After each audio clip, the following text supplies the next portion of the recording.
তোমরা জানতে চাও যে কিভাবে একজন বডি বিল্ডার তৈরি হয়? এটা হচ্ছে তার ব্যাকগ্রাউন্ড।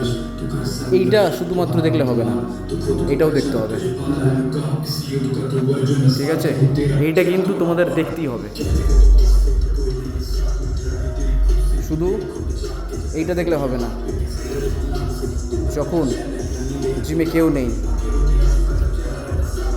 নেই তখন কিন্তু চ্যাম্পিয়ন্স একা একা ব্যায়াম করছে, ঠিক আছে? এভাবেই তৈরি করতে হবে নিজেকে। তোমরা কি ভাবো হ্যাঁ মেয়েদের সাথে কথা বলে, মেয়েদের সাথে গল্প করে বডি বানিয়ে ফেলবি ভাই? হ্যাঁ, হবে না ভাই, অত সহজ না ভাই। রাত্রির 3টে পর্যন্ত 4টে পর্যন্ত এরা ব্যায়াম করে কম্পিটিশানে যায়। অত যদি সহজ হতো তাহলে সবাই কম্পিটিশানে যেত। আর আমি ওই কম্পিটিশানের কথা বলছি না, এরা হচ্ছে সেই লেভেলের প্রো অ্যাথলিট যারা শেরু ক্লাসিক পর্যন্ত যায়।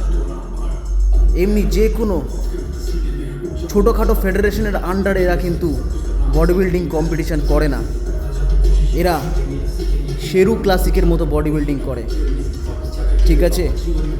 তো অল্প মাসের ওপরে কিন্তু কাটিং সবাই আনতে পারে। এরকম হিউজ টাইপের বডি বানিয়ে তারপর কাটিং আনা ভাই অত সহজ না ভাই, ঠিক আছে? B motivated, stay hard.